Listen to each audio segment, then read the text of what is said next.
Hey, everybody, happy Friday, and welcome to another edition of PlexTrack Friends Friday podcast. We're excited to be with you today, and we have another special guest, a good friend, Dahvid Schloss. Really happy to have you on the show again, David. Always enjoy talking to you, and it's fun just to kind of see the stuff that you've been working on in the space. And then I think we've got a fun topic today that we'll introduce here in a second. But for our audience that doesn't know who you are, like, please just introduce yourself and share a little bit about your background. Yeah, so as you had mentioned, right, Dahvid Schloss, I am the emulated mob boss of the emulated criminals, which is a fun way to say that I'm just the CEO. But I get to make the titles, so we get to make it fun, right? Um, Background for those who don't know, so I originally started off in the military as a cyber or not cyber operator, sorry, a RTO communicator guy. Um, Transitioned into cyber, did some OCO work, got out, been doing consulting ever since I've gotten out of the military, and here I am today running my own thing. So that's just me in a nutshell. Yeah, awesome. Well, thanks again for joining us. I mean, it's always a pleasure. Today we're talking about like reporting to non-technical stakeholders, to really continue, as we continue to march towards this new era of continuous assessment, continuous pen testing, continuous emulation, for the adversaries, and being able to speak around the true threats that an organization encounters, being able to report that on a continuous basis to the stakeholders that may not be as technical, but need to understand the true impact to the business and what risk that poses.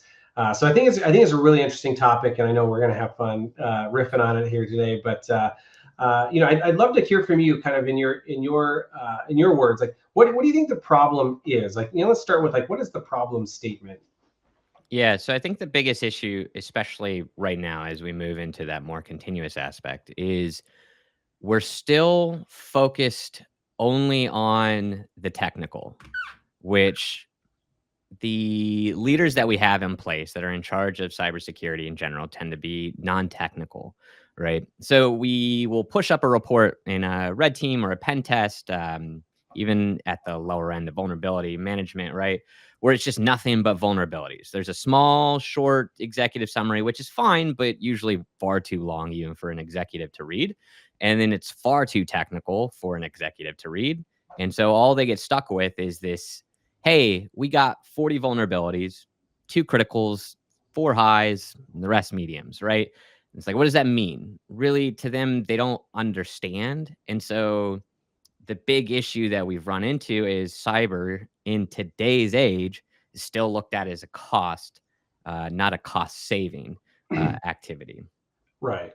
Yeah, and I mean, we haven't really, I don't think we've really nailed, at least consistently across, the industry, how to truly reflect the impact that this is going to have.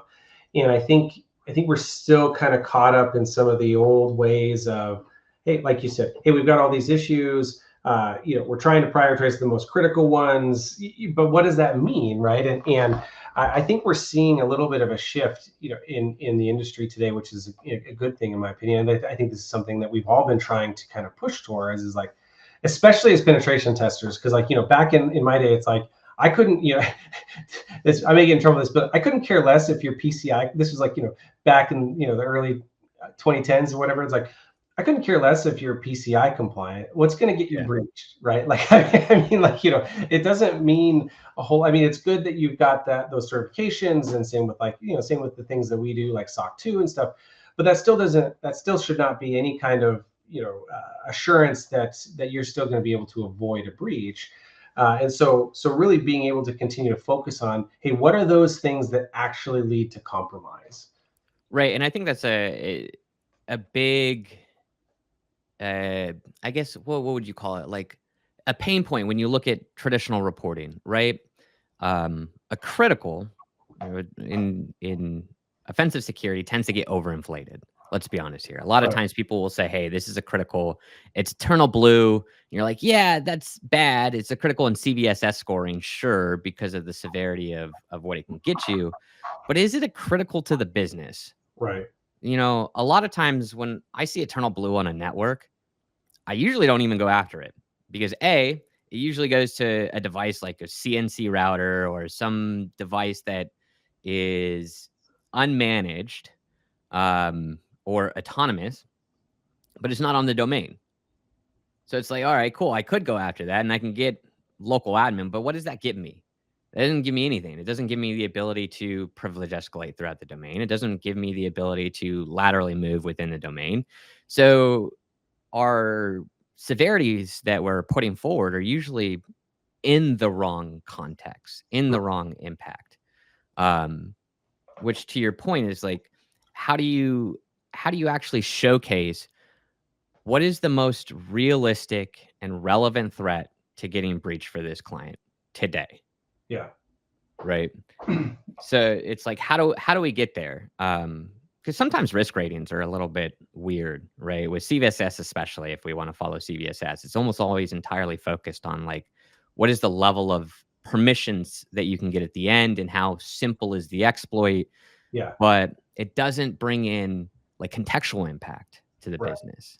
Well, and I mean, even like, with CVSS, I think, it tries to bring in that environmental impact, but where it falls short is that you could have the same exploit across 30 different plus assets within an environment, and each of those assets could be in a different context, right? So like, if I so you as a tester, then it's like, okay, well, how do you report that, right? It's like, for these 10, the CVSS is going to be a little bit lower, and then you're just going to cause confusion, right? So I think CVSS serves like as the baseline. Hey, if this were just, I try to view it as like, if this truly was just a publicly accessible asset, like this is what the CVSS score would be.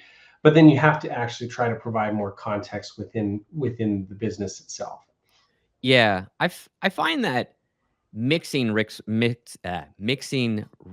matrices tends to be really efficient as well.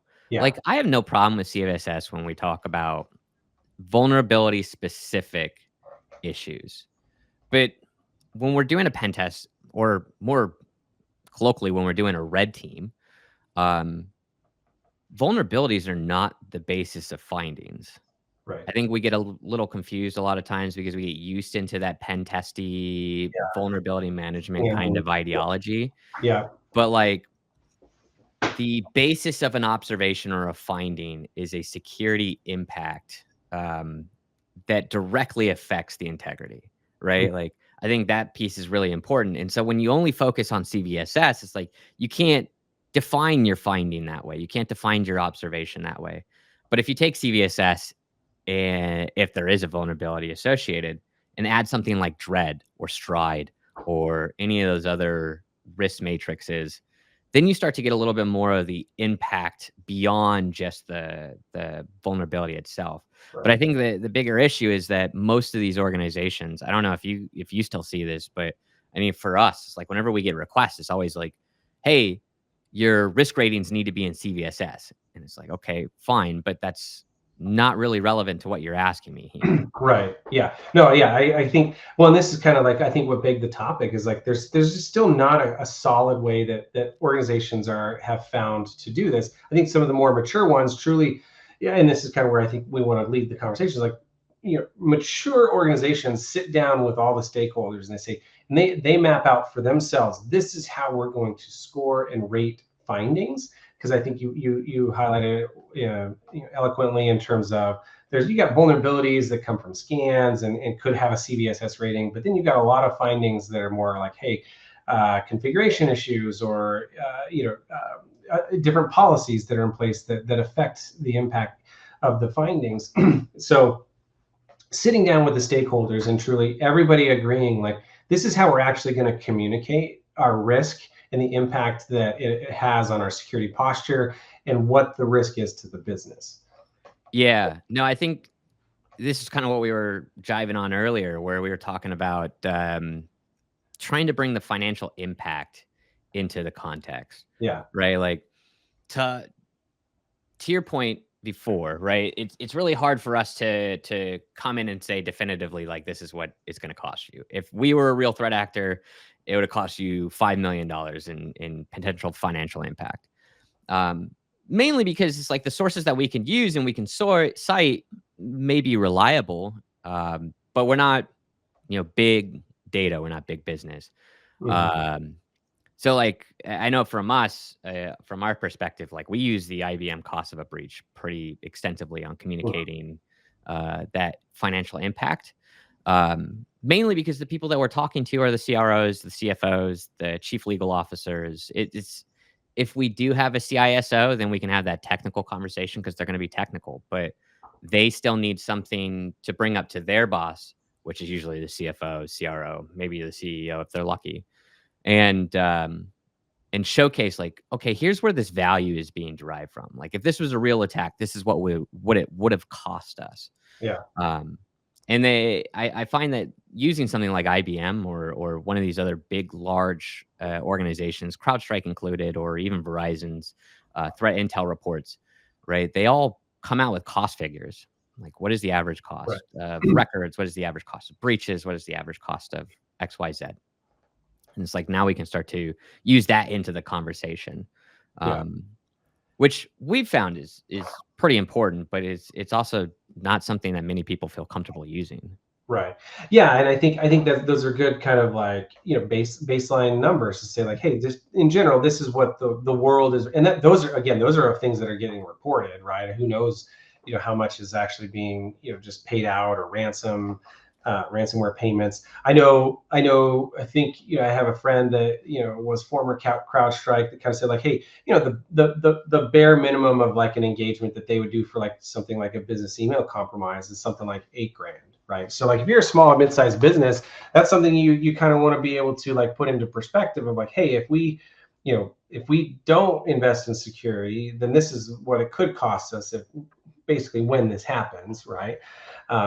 So that's kind of where it's like, okay, well, we've got insurance, we've got PII, we've got these regulatory, compliance. I think also someone that I was talking to said they try to also put it into the impact of like, hey, what would being non-compliant mean to your business as well, right? For someone like PlexTrack, we have a lot of customers where, hey, we have to be SOC 2 compliant. That's like that's just a requirement.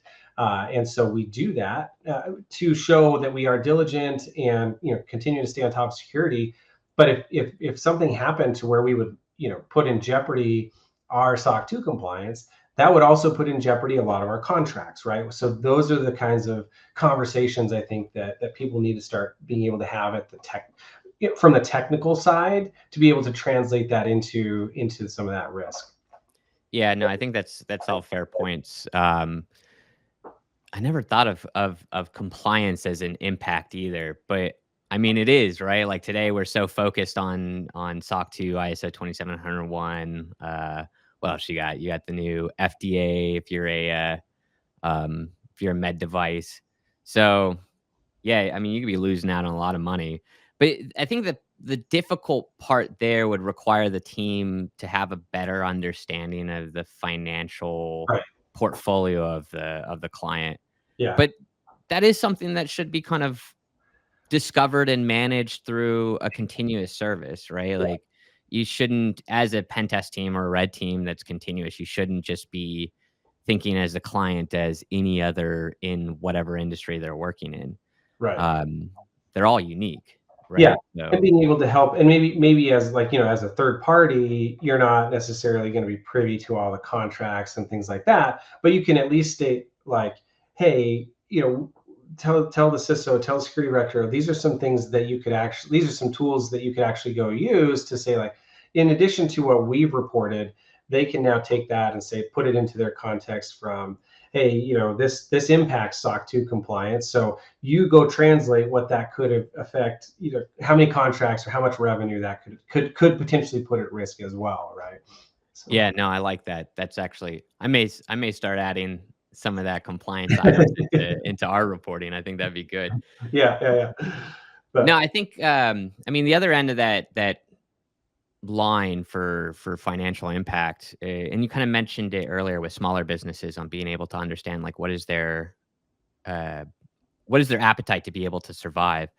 I usually tell people, right, IBM says a cost of a record for PII is about $167, right? And most organizations that are sitting in the $1 million revenue or above have, especially SaaS apps, have well over 1,000 records of PII, Oh yeah. right? Easy. Yeah. So it's like you start to multiply how many records that you're storing against that cost, that potential average cost for a record. And that's not even like in the terms of what you would pay a ransomware act or a data extortion criminal.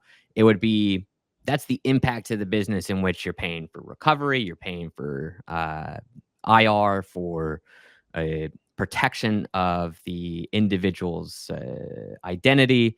So it's like you may make 10 million in revenue, but your potential impact, if all of that got thrown out, could be 16 million, right? If you had enough PII.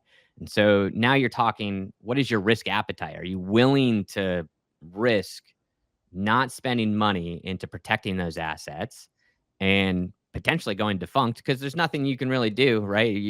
You fall victim to it. You're by law required to protect. So are you going to accept that risk or are you going to be a little bit more proactive? We find that a lot of times when you have that conversation, executives are going to look at it and go, "Oh, we should be a little bit more proactive," right? Sure. Like, "Hey, we never have done a cloud security review and for some reason no one has set permission groups on our share drive or whatever it may be." And so that you start to see they start to be a little bit more proactive with that protection of information. Because that's what the big thing at the end of the day is, what are you getting away with as a criminal? Right. It's not, can I exploit MS08067? It's, hey, I can log into your guys' file share and you left the database right here. So I'm Right. just gonna go ahead and take that. Yeah. Yeah.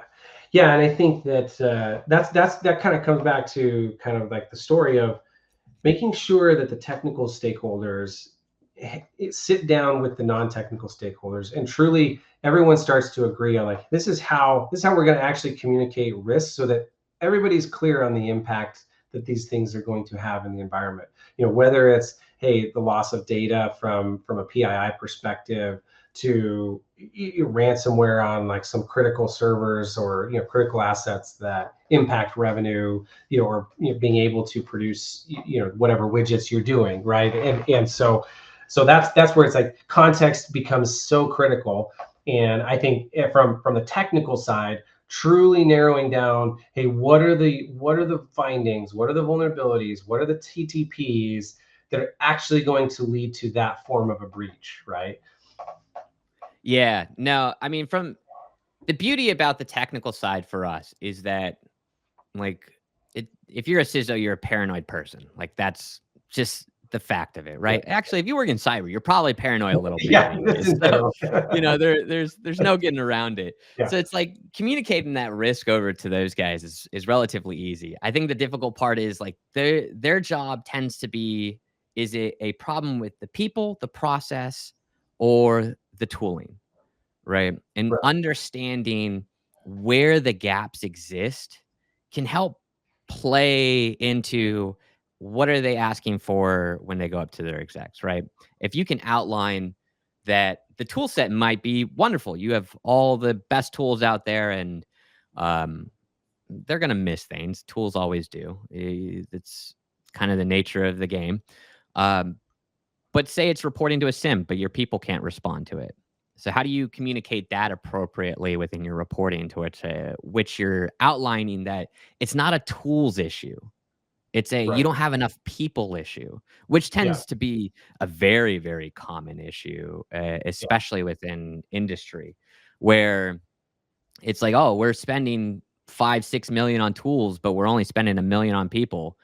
And you're like, why?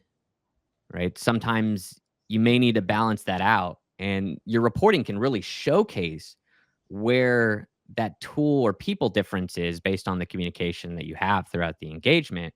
But like bringing that to an executive in a manner that is understandable, I think is the difficult issue.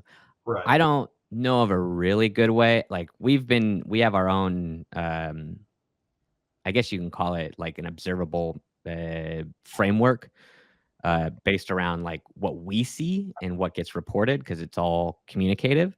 Mhm. Um, but I don't know of like a good way other than the way that we put out in like pretty bar graphs and all that jazz to get execs to listen to, hey, maybe it's not a technical problem. Maybe it's a people problem. Yeah. I don't know. Maybe you've seen some different methods to having that conversation. Yeah. I mean, I think it's definitely, I think it's revisiting how you're building out your risk register, right? And that the technical teams truly working with the risk teams, if you have those kind of split out, and being able to say, hey, in addition to being vulnerable to eternal blue, like we've got these other non-technical issues that also present a decent amount of risk, right? And then that you can view all of those in one kind of perspective, one list, so to speak, right? So so that then you can actually say, okay, well, who's responsible for fixing that, and then how do you can even while you may have agreed on like, hey, this is the more objective formula that we're calculating risk on, you can still have a discussion of, well, what do we still think that that's true? Like, hey, these ones are more present a higher risk, so we should address those first. Or what's the level of effort, or can we get it down to a manageable level of risk with compensating controls? So I think truly being comfortable having those conversations from a risk, with the risk teams, and how, but I mean, I guess, and not to toot our own horn, but like centralizing that conversation is super important, right? Being Yes. able to bring something together where you can all be sitting down in the same view and saying, okay, this is how we've all agreed that we're calculating risk, whether that's just a straight up formula, or to a dollar amount, but it doesn't just incorporate technical findings; it incorporates non-technical findings, and being able to then have that conversation around ownership, level of effort for remediation, and I think even probably helping with the conversation around like what you just said about, do we need more people? Like, what resources should we be investing in order to help reduce the risk? No, I think that's a perfect segue into like the collaboration nature of reporting and like where we really need to go. I mean, a lot of I mean, you and I remember having this conversation back at DEF CON. What was it, 29? Yeah, probably. I remember. Yeah, I mean, it was a long time ago, but the conversation was all around, we need to move more purple. Yeah. Right? And Yeah. like where you guys were shooting for was to bridge the gap and make it more purple. And I think the industry as a whole, cybersecurity and colloquially speaking from consulting to industry, has decided that that is much more of a priority, right? Like a lot of times we hear from clients and prospects that there needs to be more of a collaborative nature. We need to be more communicative. And I think at the reporting level, what gets lost, especially from pen testers and red teamers, like I'll talk smack about my people, right? We don't like reporting. That's kind of part of it. But we also come into it almost in a contentious kind of manner, right? Where it's like a me versus you kind of thing. And I think we've slowly started to get away as a cybersecurity industry. We've slowly started getting away from that mentality of a me versus you. But I've noticed that still, like, there's a lot of teams out there that'll go and be like, "Oh yeah, we did this. And we're not going to take any feedback from what you guys gave us. We don't agree with your mitigating factors." And it's like that conversation, that report. The report is on the client, and if they can inform you and give you feedback on like, hey, so we saw that made it into our sim. Okay, that's good, right? We know that got into the sim. Why wasn't it Right. responded upon? Yeah. What's next, right? Right. Yeah. And so it's like the report is almost a co-written action between the consulting team or the OffSec team and its client. Yeah. And I think having the conversation while you write can open up to some of those things that you were mentioning, where it's like taking non-technical findings and observations and throwing them in. There's no reason that a pen test should only ever be focused solely on proving the hypothetical vulnerabilities. Right.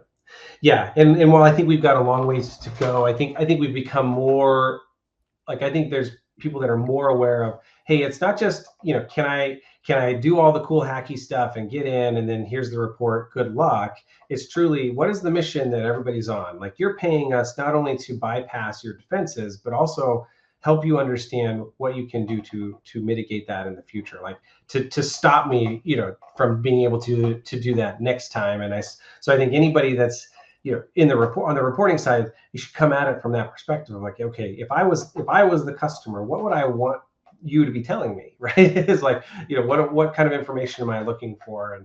And so that you can obviously stay aligned to the true mission of like avoiding breaches, right? Getting, reducing the impact of a compromise, and being able to detect it as soon as possible. And so, yeah. Exactly. Yeah. What the report is only good for 2 weeks post the engagement, anyways. Yeah. Past that, like, it's a whole new world. Yeah. And that's only getting shorter and shorter as technology increases, right? So finding different ways to make value long term, I think, is important. Yeah. Now, if we all move to continuous, then that conversation changes a little bit, and it becomes much more of a, all right, how do we collab at the platform level, like using PlexTrack. Yeah. But for now, it's still very commonplace to do 1-2 pen tests a year or red team a year, and then that's it. So, like, how does your report provide the value beyond the 2 weeks? Because Yeah. the tech team may read it day of and start working up a work plan, but the exec staff is probably not even going to think about it until whatever the quarter meeting or next touch point that they all have. Yeah. So your findings, your report could be completely irrelevant by then. So how do you elongate that? Yeah. Yeah. Which exactly, it all comes down to the right, calculating the right metrics. So I know I think we should probably, we've been, riffing for a while. It's been good conversation. So like, probably land the plane here, but what so like for the audience, like, we've talked a lot kind of cyber risk quantification, being able to communicate effectively to non-technical stakeholders, getting into more of a continuous mindset. Like, what are some key takeaways you think, people could take from this conversation today? The best phrase, which has always been around even before cyber, was put yourself in someone else's shoes, right? Think think as if you were the client. If you were the client, what is important to you? Um, try to think about, like, what that CISO or that CFO, CRO, whoever it may be, what is concerning them, or what would concern them, that you've discovered, and how would you explain it or want it explained to you if you weren't technical? Yeah. I think going through those little exercises, especially internally, will help you explain that externally, and bring you away from being like, the super nerds that we are, and just talking all the super nerd stuff to them, because they're not going to get it. Yeah. Yeah. I mean, I kind of laugh because, like, in my brain, I come back to, I can't even remember where I kind of picked up this technique, but like, just keep asking the so what question. Yes. And like, not like, literally for each one, ask it like 7 times, so that you get really clear on like, okay, well, here is what I am talking about. Like, and here is exactly why this is important, and who should care about this, and what the impact is. So like, so what? So what? So what? It's like from the reporting side. And then I think that, continuing to bring the stakeholders together to make sure everybody's in alignment on how that risk is actually going to be communicated across the business, so that when there is discussion, it can't, you don't just throw something out with like, well, that's just ridiculous. It's like, okay, we all agreed this is why. Let's have a deeper conversation as to, like, of these 2 or 3 things, how do we prioritize them effectively? Yeah, no, exactly. Couldn't have said it better. Yeah. So, well, awesome. Hey, great conversation. I love chatting with you. I know we always joke we chat for hours, but I think people didn't probably get bored. But thanks for sticking with us for this long. Dahvid, is there anything that you'd like to kind of share with the audience about, like, what you're working on? Anything you're excited about? Love to just learn more about what's going on in your world. So Sure. Yeah. So, I guess, definitely want to shout out. I've my newest malware course from Just Hack Training has dropped. Pick or it didn't happen. So process independent code development, teaching how that is. Great platform over there, by the way. If you don't know, it's started by Don Donzel and John Hammond. But it's a affordable training platform with a bunch of content creators just creating stuff out there. So super cool stuff going on over there. And then the other thing, if you want to come check us out, emulatedcriminals.com. We love doing what we do. So, come say hi. And worst things that can happen is you have a conversation with us, right? So yeah, no, that's great. Awesome. Yeah. So like, again, thanks for your time. I know we're all busy, so appreciate you taking some time to chat. I think this was a good conversation. And definitely, come check out PlexTrack if you're interested. We do facilitate the aggregation and that portal to be able to collaborate effectively for organizations, calculate risks, within the business context. So those are some things that we highlight, and excited to chat with you if you're not familiar with PlexTrack today. But again, Dahvid, thanks again. Really appreciate your time, and wish everybody a happy Friday, and have a safe and happy weekend.